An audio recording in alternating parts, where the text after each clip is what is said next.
Mr. Goggins or David Goggins? Do you like David Goggins? Yeah, or? I like David Goggins. I David. hate Dave. Dave is horrible because it's like a weakened name. So Yeah. David is perfect. Yeah. David. So David Goggins, retired Navy SEAL. So I want to tell you first off, it's an honor to be next to you. Like and it's weird because I just met you like a month ago through social media. Right. And it's because a buddy of mine, he told me, you need David Goggins for Driven. For Driven. And then and then the first interview I hear from you is you're saying you got to be driven. Like you talk about being driven. Right. And then I look you up and then I see you like run those runs that you do and you're like inspiring and pumping people up and all that stuff. So I saw it and I just started following you. And then one thing that stuck out right away is how real you are. Right. Like you have like 1.8 million followers and you get over 1 million views. So that means that almost everybody that follows you is looking at your stuff. Right. And then I read your whole story, I researched and everything, and I really related to how I started. Because when I started in school, I was bullied my whole elementary school. I was my first language was Spanish because my parents were Mexican. Right. But even though I was born here, I learned Spanish, my first language, and I didn't understand anything about English except the bad words, the cussing that I would see in the cartoons. Right. So they sent me to school. I took the bus, an hour away from where I lived. And I grew up in the ghetto, obviously, with a lot of Hispanics. But then I get to the school, and it's all white people. Yep. I was like, there were five, maybe a few black, a few Mexicans or Hispanics, and maybe one Asian. Right. And I was one of those like 5 or 6. Right. And then I saw these white people, and I was like, who are they? I've never seen them before, only on TV. Right. And then, but I was a kid, and then you can't even to not make it so long. Like they called me everything from wetback to go back to Mexico to Beaner, and I just grew up elementary, middle school. I had a really bad accent. I couldn't land the girl if my life depended on it, and I was just humiliated the whole time, and many other things that happened to me. So when I read about your inside the videos, how your childhood was, I related so much, and then I just started basically researching everything about you and watching all your videos. And now when I wake up in the morning and I go to the gym, I don't feel good. Kind of watch one of your clips and I'm like, dude, I gotta be driven. But can you share a little bit about like how you got started and how in the beginning it wasn't always you weren't born rich. No. and you had tough times, but what made you not quit? Like anybody would have quit. Well, what's funny is that I kind of was born on the richer side. Mm-hmm. My dad was a pimp. He owned skating rinks, he owned bars, but he was also a very abusive man. So he had a lot of money. A lot of it was, I don't know if it was legal money, but he had a lot of money. He had Rolls Royces, Jaguars, all that stuff. So I grew up with an alcoholic father. So whenever he would get upset, he would put it out on my mom and myself. So we got beat a lot, daily. So growing up, I would get beat for anything. So I didn't know the difference between right and wrong. I was kind of a very confused kid. Mm-hmm. And I also grew up with a learning disability.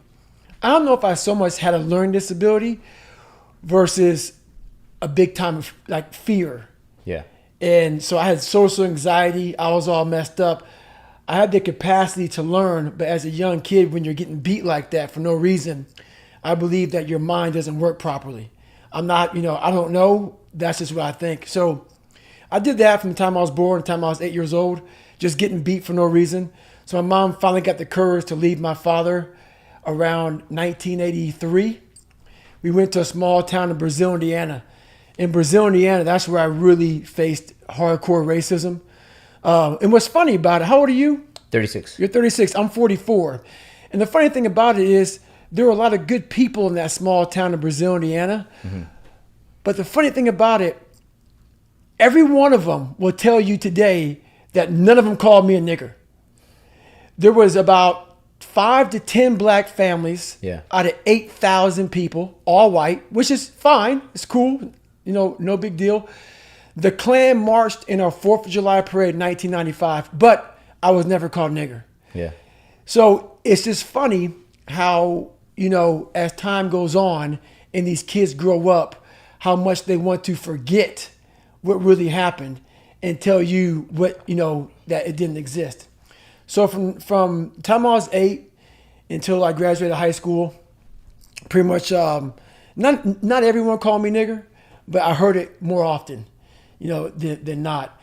On my first car, I got a brand new, well, not brand new, it was a Citation. Mm-hmm. And they spray painted, "Nigger, we're going to kill you" on that car. So imagine, you come out of school, you're a sophomore in high school, you come out and you see your car located in the back of the parking lot and you see some white stuff on it. You can't read it because you're too far away. As you get closer, you see, "Nigger, we're going to kill you." In my Spanish notebook, "Nigger, we're going to kill you." And the best advice I ever got was from my principal, who's obviously white. He said, I couldn't spell. So I had a 4th grade reading level in high school. Yeah. So basically here I'm in high school and they spelled nigger Niger. I didn't know. I just thought it spelled nigger. They missed a G. So he said, "These kids are ignorant." It's the best advice I got. My mom was working 3 jobs. She was trying to go to school, working 3 jobs. So she was never home. So I missed a lot of school. So when you're the dumbest kid in school, at least you think this, when you're one of the only handful of black kids in school, you start to hide. So I hid at home, I hid away from people, I hid everywhere. But I had 2 personalities. I had one personality that was this big thuggish type of guy who walked around, pants sagging, hat kicked back. I was a thug. Yeah. But the real me was a big punk because I was afraid of my own shadow because my dad took my soul as a young kid. And then when I moved from Buffalo to Brazil, the children took my soul and I had no one to cry to, which kind of helped me out. My mom was gone, life was hard, and I kind of raised myself. So I had to figure out a way out. And my way out was the military. So I actually tried to go in the military. I thought, to get in the military, you had to do push-ups and sit-ups. Yeah, yeah. I didn't know you had to read and write. For hell. Right. So I take this this examination, and I failed it huge. I got one of the lowest scores possible on it. Took it again 30 days later, failed again, and then this is when I had to really buckle down. So I learned pretty much all of high school in 6 months. Got a tutor. We can only afford $15 a month. My fault, a week.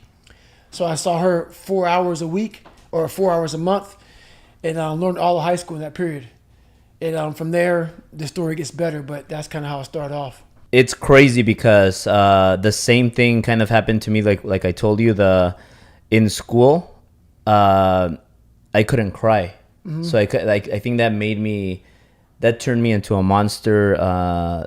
It gave me so much courage that I just kept going on and fighting because nobody was there to save me. Right. Like Hispanic kids are born overprotected by their parents, and when I got there, I was afraid, but it helped. I just had no choice but to fight for it.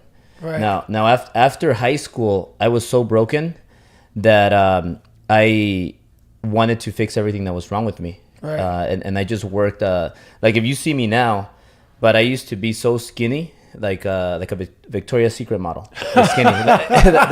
That's not good for a guy. No. 120. I weighed 120. I look super skinny, and pimple marks. I always get a little bit blush. I blush a little bit, but imagine blush with pimple marks and so skinny. And then I had a mole that I hated here that I took off, and so I started fixing on all my insecurities, and I corrected them.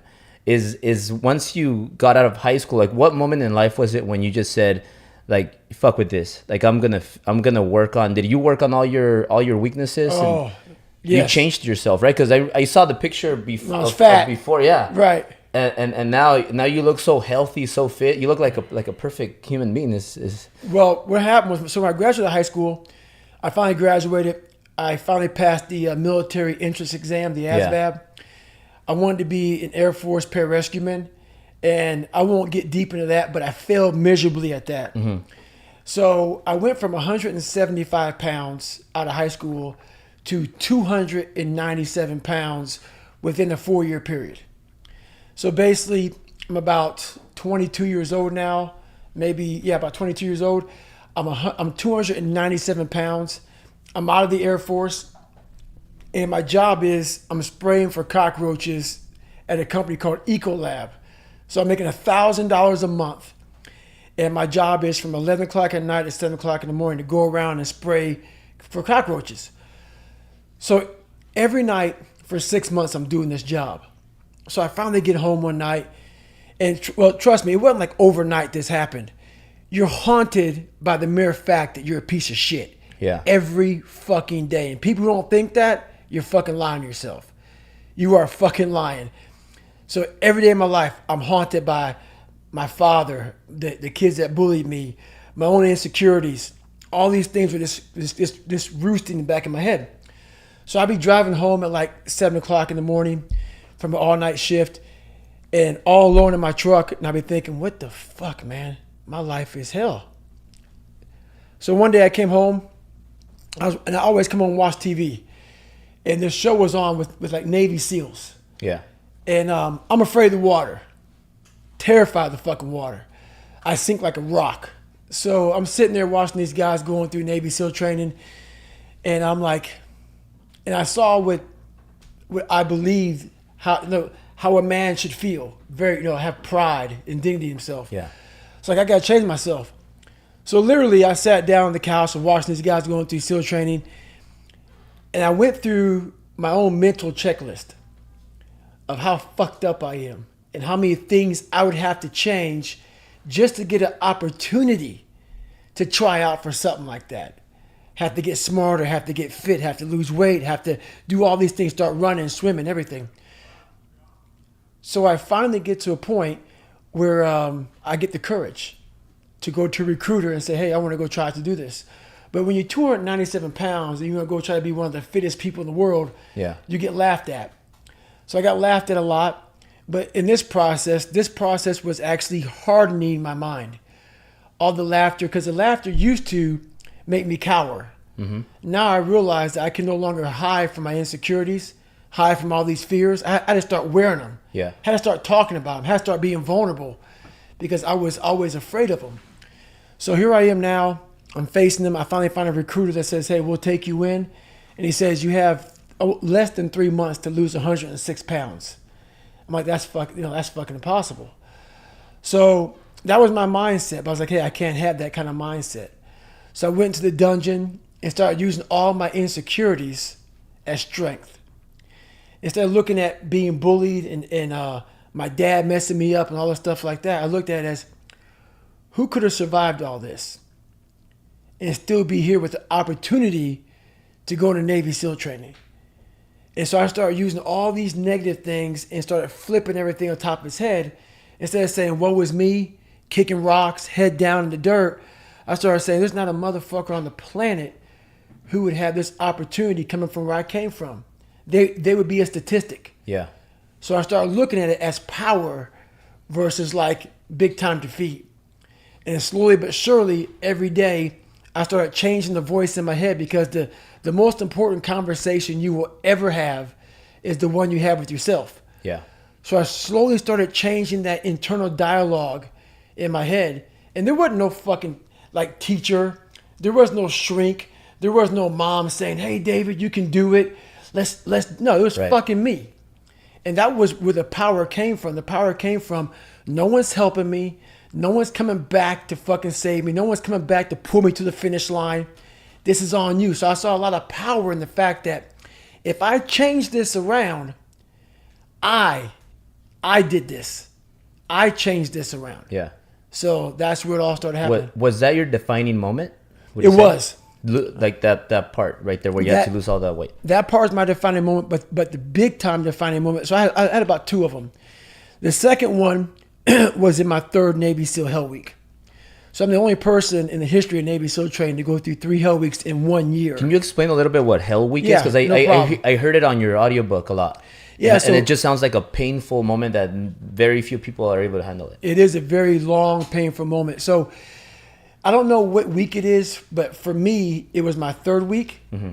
And sometimes it's your 3rd, 4th, or 5th week in Navy SEAL training. Navy SEAL training is 6 months long.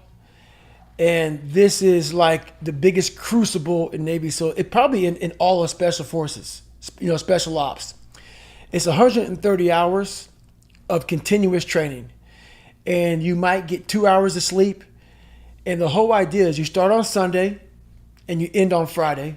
You might get 2 hours of sleep. And the whole idea of this training is to get a man and break him down to nothing. And that's where you see what a man's made of. So to make it through one, most people say, I'm never going back through again. So I was fortunate. God blessed me. So I started looking at these failures as blessings. Because with all these failures and all these bullies and all these being abused and my learning disabilities and stuttering and everything I had in my life, they are really gifts. Yeah. They're fucking gifts. And it's not some psychological babble bullshit that I'm using to say, oh no, my life wasn't that bad. No, my life fucking sucked. But they truly were gifts because all these different trials and tribulations led my mind to where it's at now. So Hell Week, once again, 130 hours. You get 2 hours of sleep maybe, and they beat the shit out of you. Beating like push-ups, sit-ups. And it's near the Pacific Ocean. So you're out in the Pacific Ocean, back in, and that water's fucking freezing. And so you see these men, these great men that I watched on TV, I'm now with them. And for the longest time, I put people who had better childhoods, better grades, better this, better that, I put them all above me. But now I'm on the same playing field as them. So when you get on the same playing field as these men who you think are better than you look at them eye to eye, and you realize that they're not.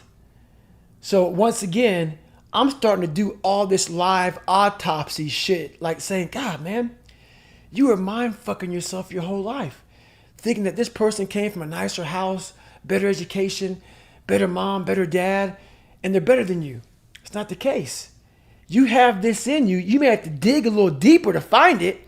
You know, their family may have started them off a lot better than you, but it's there. Yeah. It's there. So I started really realizing how powerful the mind was in that third Hell Week. Yeah. When you talk about abuse, was that physical abuse? Yes. From your father, right? Big time. Physical like abuse. how was that? Do you think that's probably the worst pain you suffered, or would it be like more in the later time? You know what? That pain I was able to bury. Yeah. But I realized that pain was probably the worst pain I suffered because it came alive. So my soon-to-be stepdad got murdered. So I was 12 years old, 12 or 13. He got murdered before the wedding. And then what happened was the year before my stepdad got murdered, this is when I realized that I was burying everything. I was just a tough kid, walking around, nothing ever hurt me. I'll never forget, I was in, I believe, 7th grade, and we had this bus route. And we picked up elementary, and we picked up junior high kids. So this one kid, I forget his name, let's say his name was Timmy, he was on our bus route. It was right before school, right before Christmas break. And he missed the bus. So we had about 15, I don't know, maybe 10 to 15 buses that were lined up outside the school. It was a snowy day outside, and all this stuff was going on. So anyway, the buses were lined up, and there's a sign that tells all the buses to pull forward, open the doors at the same time. I see the kid pull up, and it's probably like maybe 15 feet away from our bus. The kid pulls up that missed the bus. He pulls up with his mom. He runs over. His mom yells back at him. I'm in the very back seat of the bus. There's actually a point to the story. Yeah. So I'm looking over at him. He gets out. I'm in the back seat of the bus.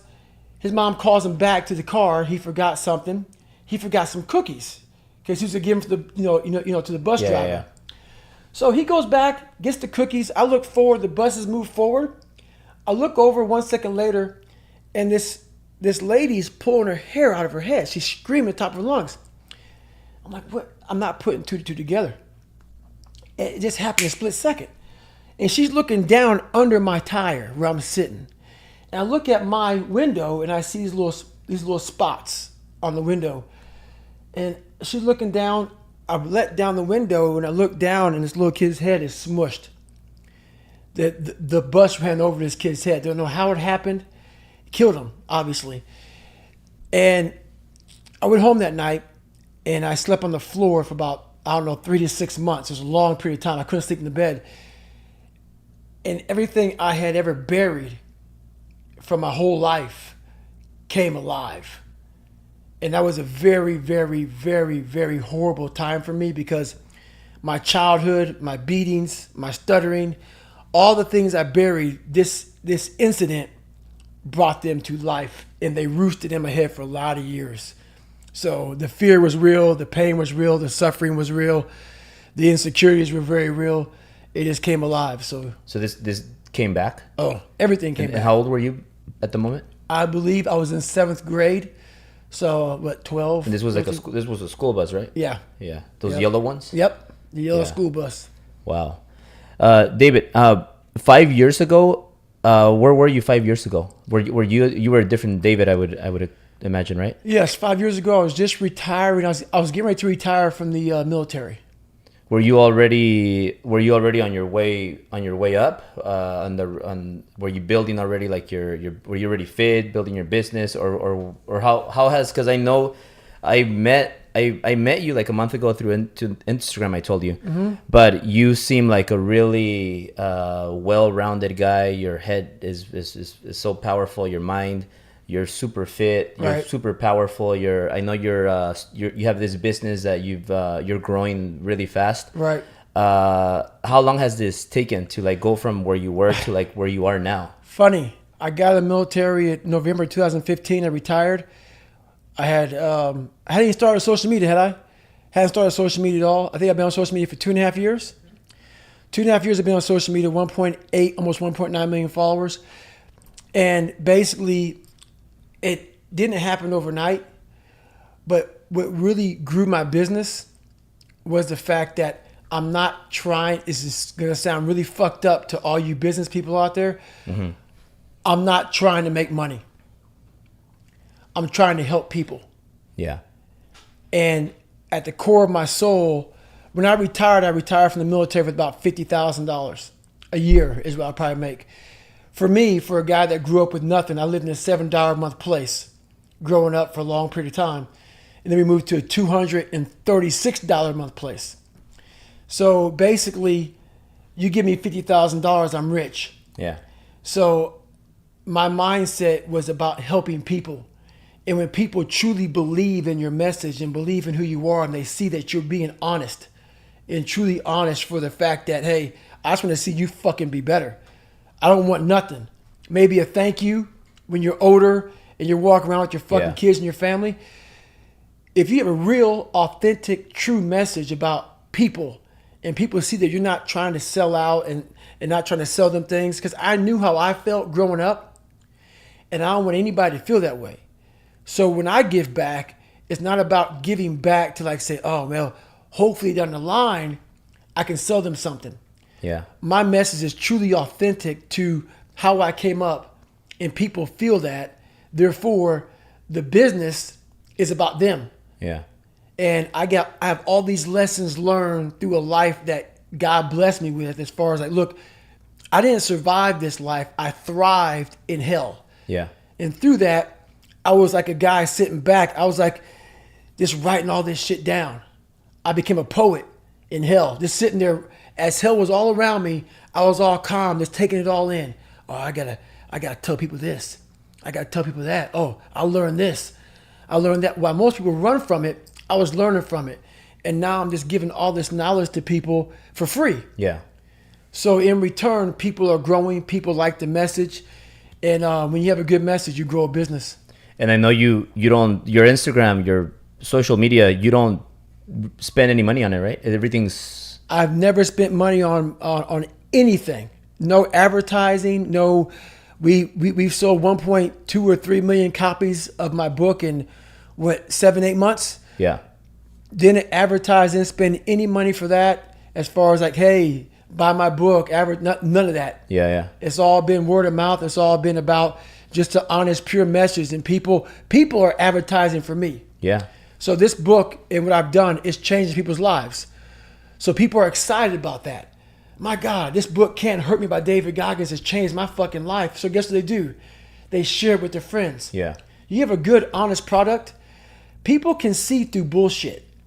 You have a good, honest product where you have come out in the world and said, look, I'm known as the world's toughest man, but this is the fucking truth about me.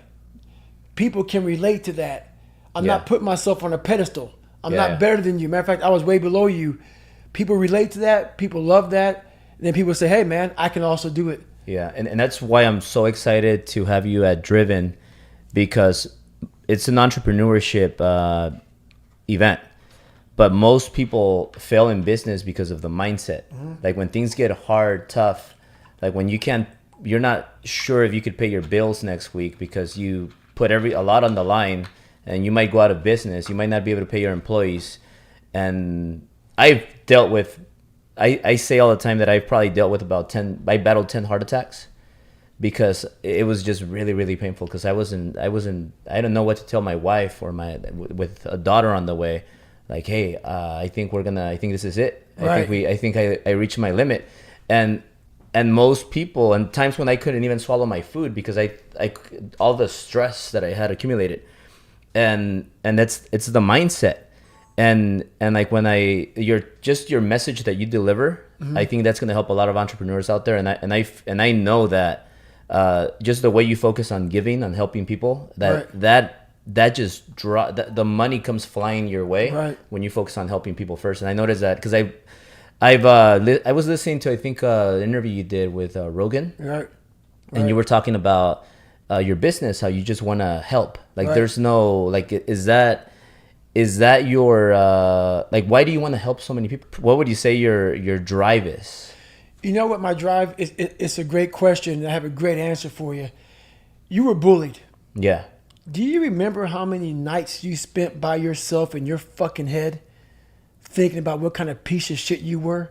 Yeah. And how miserable that fucking was? Yeah. That's exactly my drive. I know that there's not just me and you. There's millions and millions, especially nowadays. Yeah. With all this fucking pressure, man. You can now bully a motherfucker on your phone. Mm-hmm. You know, back in our day it was face to face. You can do everything over your phone. The pressures of trying to keep up with everything is at an all-time high. And our mindsets are at an all-time low. We are the weakest we've been mentally ever since the beginning of time. And it's even harder. So it's harder with a weaker mind. So all I want to do, my whole drive is about, I have a really good way of visualizing people suffering, because a lot of people do it. We have two sides of us. Mm-hmm. We have one side that is that happy-go-lucky side, that nothing's wrong and everything is good.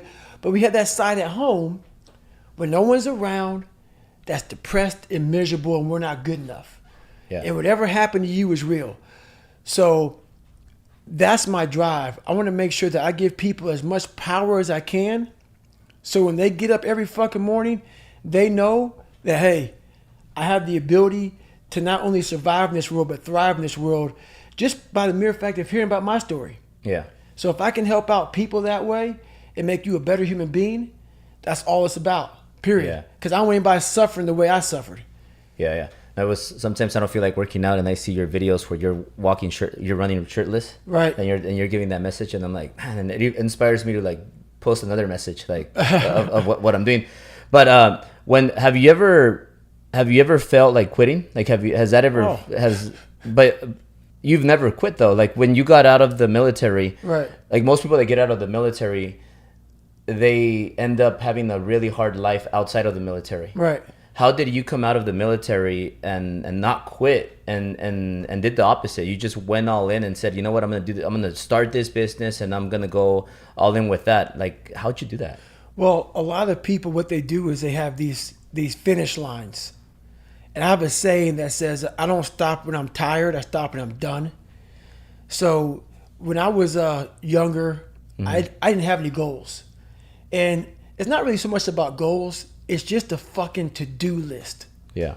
A to-do list. And as a human being, if you don't have a to-do list, you're going to sit back and just fade away. It's like a lot of people who are in the military, who are in business, who are whatever, they say, hey, I want to do 20 years and I'm going to retire. Okay, what's next? So I have a what's next list. So then I never sit idle. I never sit idle. There's never one time in my life where I'm sitting back with free time and like just enjoying the sun. I made it. Yeah. I've arrived. No, I've never arrived. And a lot of people say, are you happy? Because I'm so driven that it almost makes people who are weaker in the mind think, my God, you must not be happy. That's a weaker person's way of saying, you've overachieved, David Goggins, and you're making me feel like shit. Yeah. So if I'm making you feel like shit, sorry about that. No, if I'm making you feel like shit, I'm doing my job. Yeah. If you ask me if I'm happy, I'm doing my job. Because when I was a weak person, these are some of the things I would ask a very driven person, because I didn't understand what the fuck they were doing.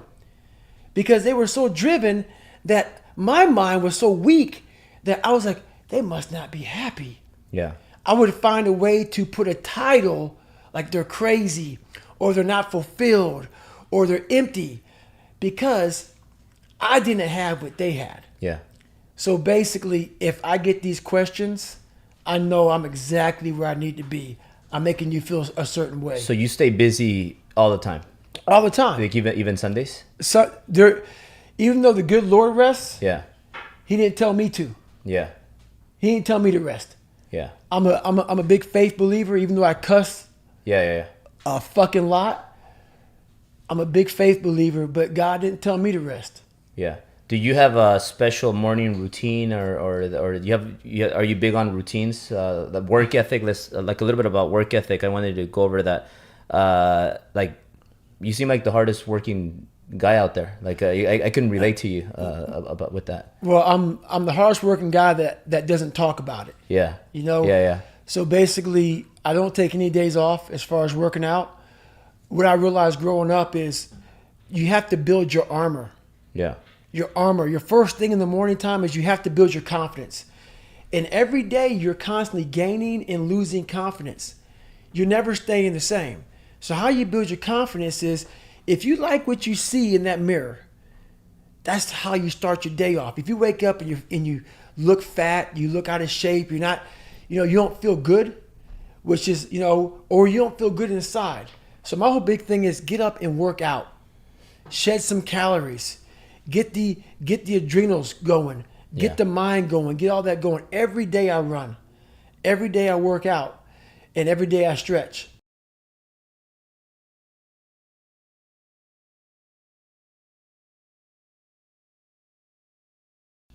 So I spend anywhere from 3 to 5 hours a day working out. I'm constantly thinking about my life. Yeah. Raw things about my life, because I want to share these things with people. I'm constantly, and see, I don't post a lot. I don't post, see, like most people post just to post. So my daily routine is like, I don't get up and start just posting stuff 3 and 4 times a day. Yeah. I post when something is meaningful, because I want people to get something out of it.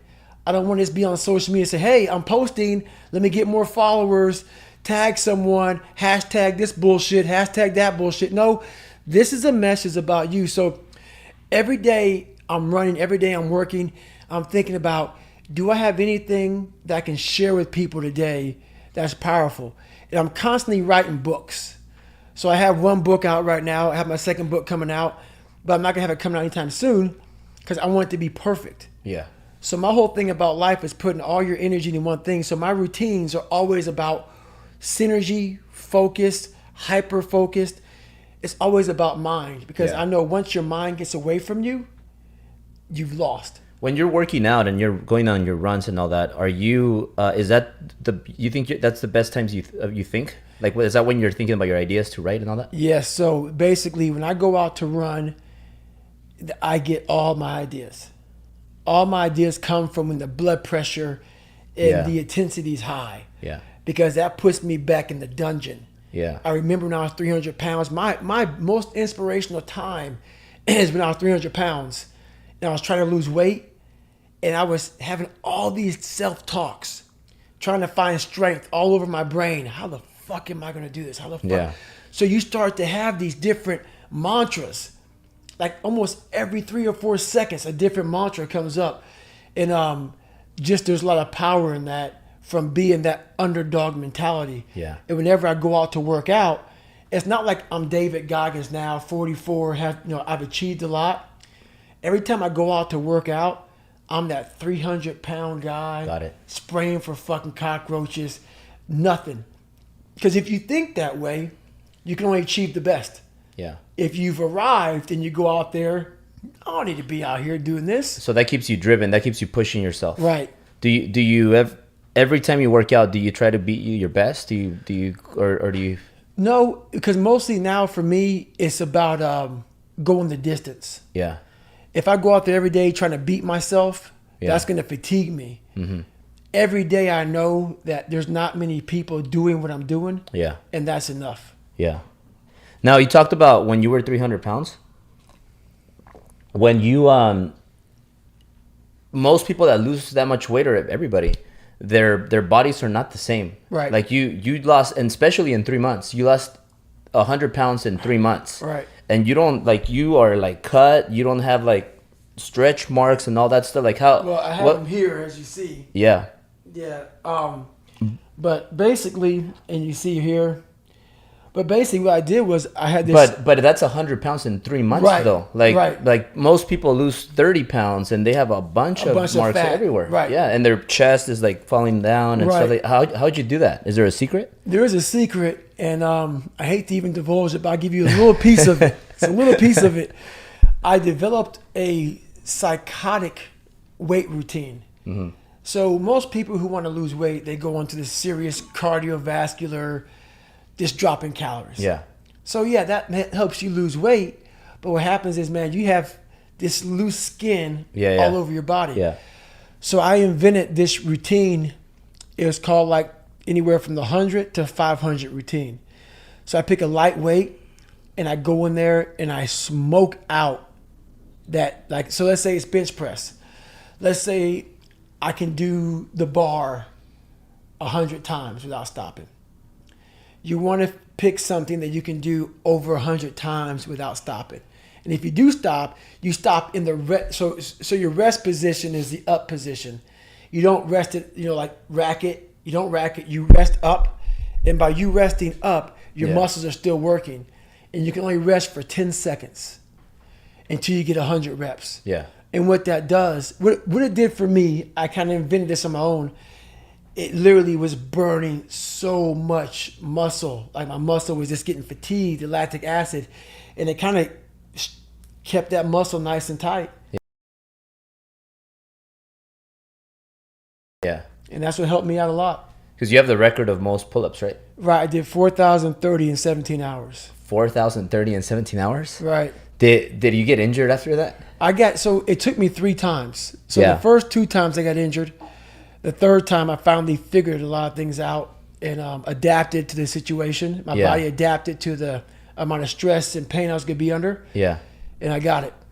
Now the David Goggins of today, do you have any fears whatsoever? Like needles or heights or anything like that?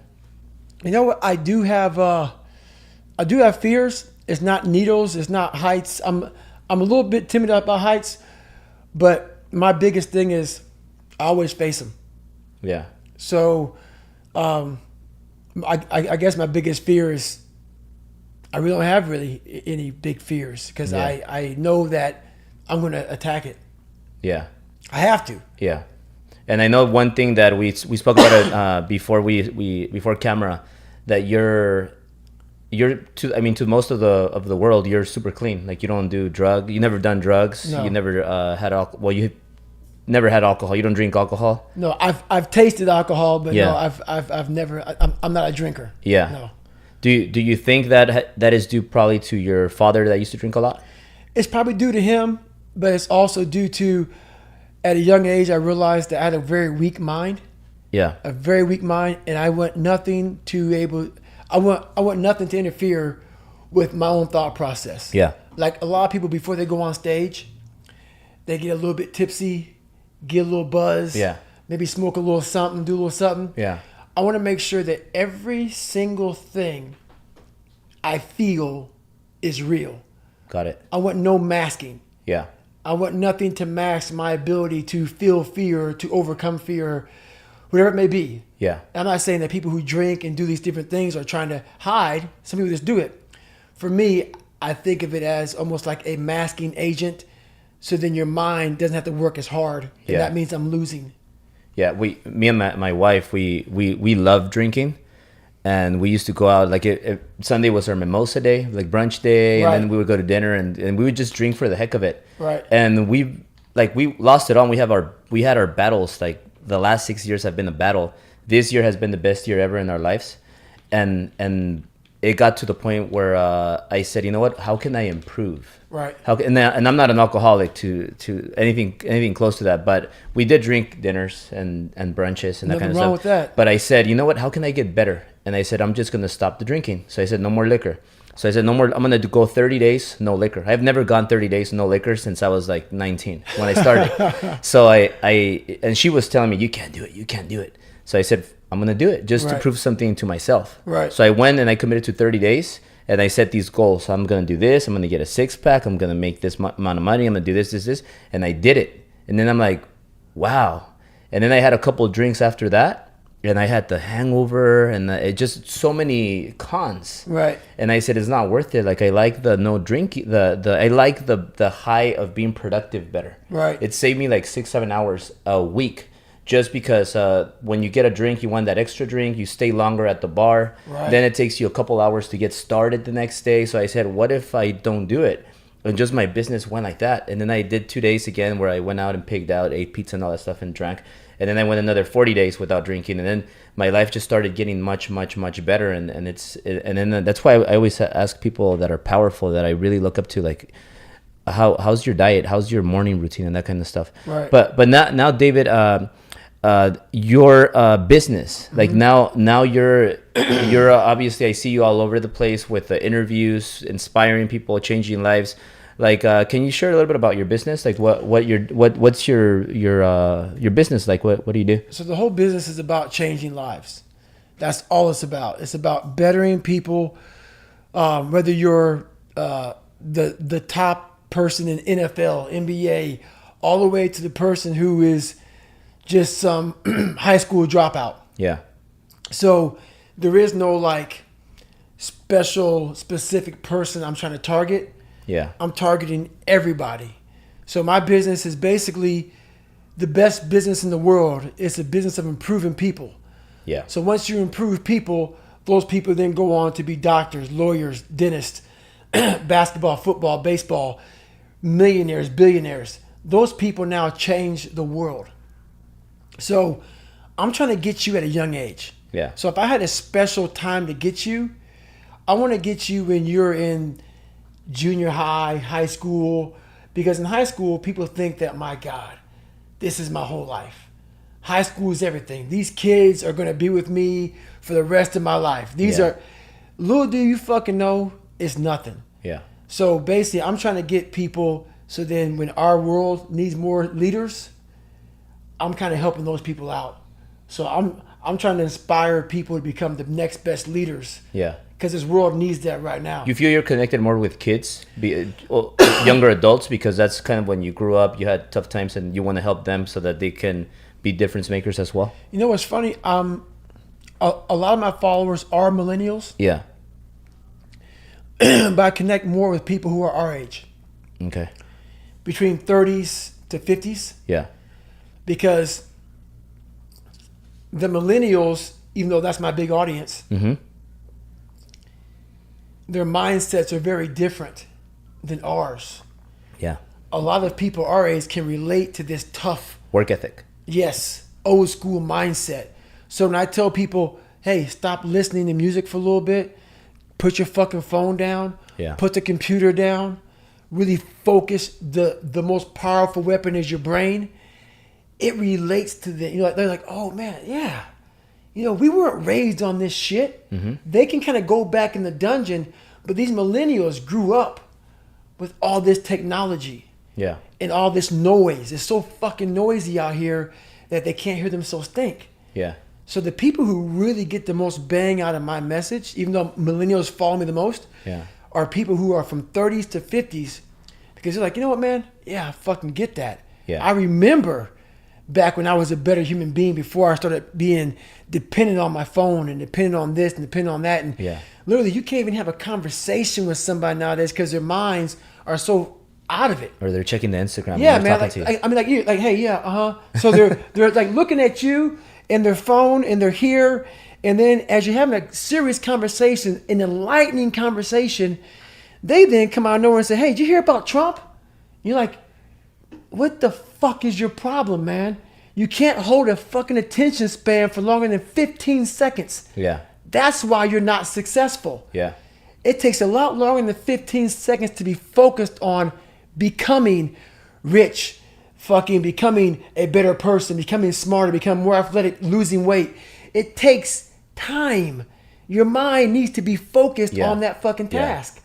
And I made the millennium, what do you call it? The millennial category by like 1 year or so. Right. So I'm kind of like the next one, and I was just stuck in it. But I definitely not. I don't think like a millennial. Right. But I know a lot of millennials. My biggest knock on them is that most of them are thinking that they're gonna create this $1 million idea. Oh, yeah. And work less and make more. And I didn't grow up like that. I know you didn't grow up like that.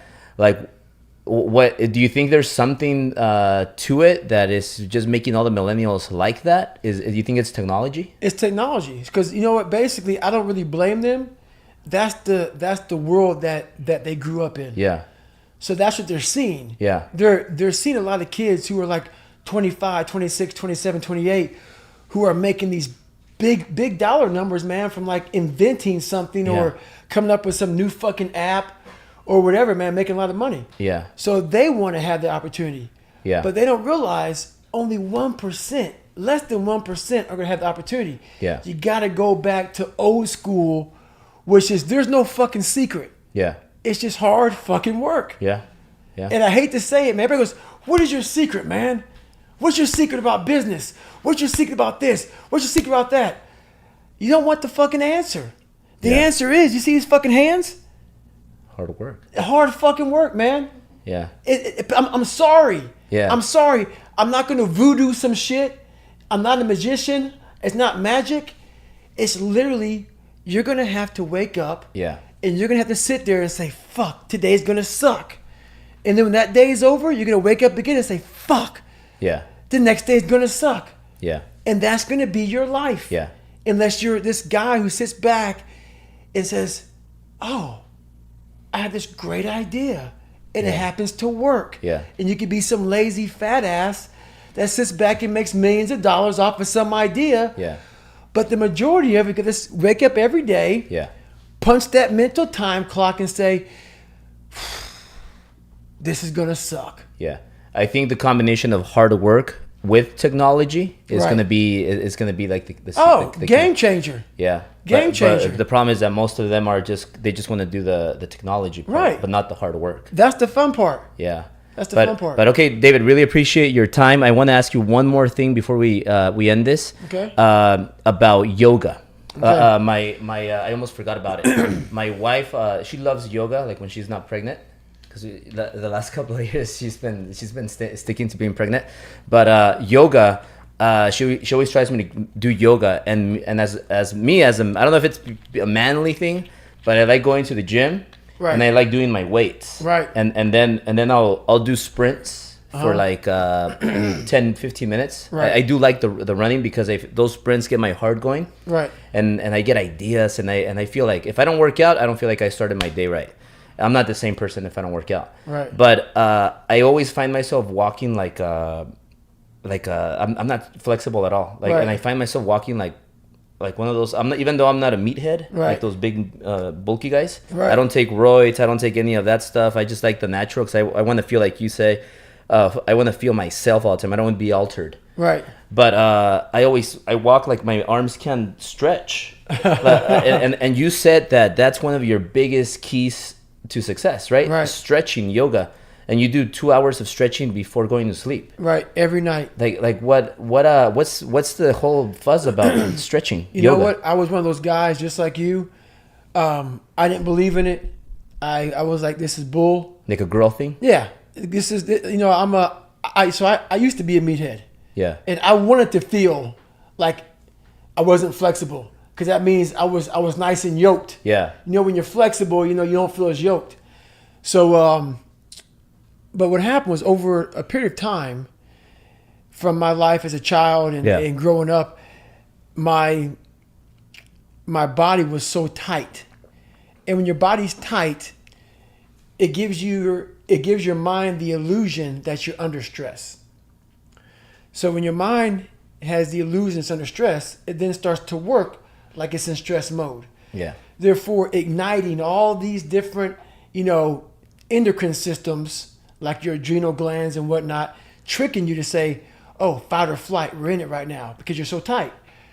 So I started stretching out years ago, and I was wound so tight that this interview that we have right now would be very different. Yeah. It wouldn't be this way. Yeah. It would be a guy almost looking at you saying, we need to get the fuck off this interview, man, because I'm fucking like about to go crazy because this is too much time sitting in patience. Yeah. So basically, as I started stretching out, I started loosening up this muscle called your psoas muscle. And that psoas muscle, a lot of people, if you Google it, it's almost like the soul of your body, the psoas muscle.